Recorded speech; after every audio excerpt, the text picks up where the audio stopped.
John, could you just tell us your concerns about the potential site for the wind farm? Yeah, I think Earystane Scard is well known as a breeding ground for hen harriers. They've been in real trouble in recent times. The Isle of Man used to have 57. It was down to 24 estimated when they did their last count.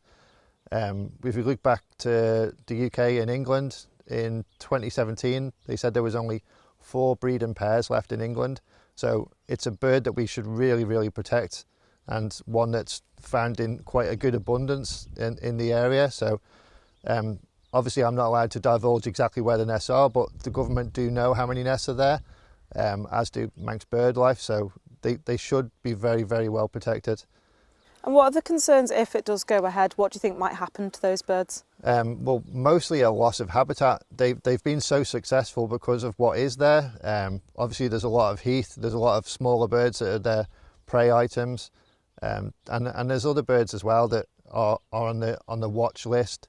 So we have everything that's in Manx Wildlife Trust. We have peregrine falcons that are running through there. We have curlew, we have chough, we have harriers. So it's well known that we've got good bird life there. And then the process of what's been happening has been my biggest concern. So a SODAR device was installed only a few weeks back, and that basically emits a loud, high-pitched noise, sounds like a fire alarm every 2 seconds. And I wrote to DEFRA with concerns on this because there's hunting long-eared owls. Again, they're a bird that we know are up there. They've been seen up there, they've been photographed up there. There's short-eared owls as well, and an owl's hearing is 10 times better than a human ear. So for them to have to put up with a high-pitched screeching every 2 seconds just doesn't seem appropriate. I've recorded it at 80 decibels, so with the right recording equipment you could see just how loud it is, but it must have an effect. The biodiversity up there includes bats. They didn't seem to be impacted by it. We went up there with a bat detector, and within 1 minute we actually had 3 different species of bat, which we recorded. We've got photographs of the species that are there, and they were literally running back and forth between where the SODAR device is installed. So I'm guessing because of the frequency it doesn't really have an effect on them, but that would be something to look at long term. And that's really my concern on this environmental impact assessment. If we're doing things that change things as they are now, and we've got workmen and we've had workmen coming up and down our lane, what impact will that have? The reason that the harriers are there is because it's been untouched and because it's been left to be a wild space. People enjoy walking through the plantation, people enjoy doing bird studies. I've had a lot of guests that have stayed with us in the holiday cottages that are qualified ringers. They come from Bath, where they've never seen a hen harrier, and they've got to see hen harriers. They've got to see hen harriers doing display flights. So it's a pretty special place. Moving away from the bird aspect, obviously you've got the business there. What do you think the impact would be on the business if this were to carry on? Catastrophic, in all honesty. Our guests, because of the type of property it is, we are remote. It's a 1 mile lane down to the house. The people that come to us are kind of coming to watch bird life, go on mountain bike trails. We get dark sky, people that have brought their equipment over to have a look at things like that. Every one of our guests that we've spoken to since this announcement was made have said they'll give us a letter of support to say that they're against the actual idea, but in all honesty they wouldn't come back. So that's something that we're happy to supply the government.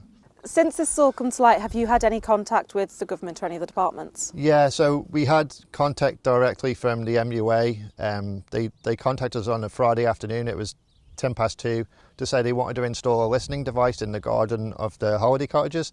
They were very specific where it needed to be installed. They gave us a diagram of what the listening device looked like, but it was next to the hot tub, and they wanted to install it first thing on the Monday morning, so I had to go to the office. It wasn't appropriate to do it in that short period of time, but I also felt concerned that my tourist guests were going to have their privacy invaded, didn't understand the concept of what a listening device would do, so reached out to get some legal advice, and also pushed back to say that we couldn't do it on the Monday, and could we make arrangements at an alternative site or an alternative time. Didn't get a response, but we did get a response from Tim Krukle over the weekend when we passed it to the Manx Utilities Board, and his position as tourism, I thought he would understand my concern for having people's privacy invaded. You just wouldn't expect to get out of a hot tub and have a microphone recording what's happening. It just doesn't seem fair. And prior to this, have any government officials come up to you and kind of listened to what your worries are, or approached you as a local resident as well? We've actually been in touch with Tim Glover and Jason Morehouse. They've been really good. We've attended more commissioners' meetings in the last couple of weeks than I ever have in my life. They've been really good to give us feedback, but I think some of this feedback is hard for them to ask. They're putting through a lot of Tynwald questions. We're doing freedom of information requests. There's documentation being uploaded on Manx Utilities website, but it's very slow coming through, and it's kind of responsive to the questions that we have as opposed to giving you information that you need. Now, with that access to the wind turbine still being a little bit kind of unknown, what are your concerns for the impacts the construction may have on that? Well, again, this is twofold. So it's impact on what it'll do to the tourism business, and an impact on the actual biodiversity. Again, we know that there's heath and there's peat, and we're assuming from the information that's been provided that the access track will be running from the top of the A36 or the top of the Slough Road, and it has to come down quite a steep gradient. From looking at other planning applications that have been put together where Wardell Armstrong have been involved, it looks to be that it's a 4.5 metre width track that needs to be built in, and all subsoil is removed. So in this instance, we're talking about removing peat. What that'll do to soakaways of the peat that's surrounding it, again, it's just devastation. It's the noise, and what we have to understand is these wind turbines aren't just a small windmill that's sitting in the middle of the trees. They have to put an Olympic-sized swimming pool of concrete into there. We've got the runoff that could go into the Silverburn. It could run into Scard, which is the Colby River. There's a soakaway that could have a wide-reaching effect with concrete. We know how bad that is for the environment, and just the industrial size and scale of this operation. When you watch on YouTube, I've become a bit of an expert on wind farm construction. They're using dynamite to blow holes in the hillside.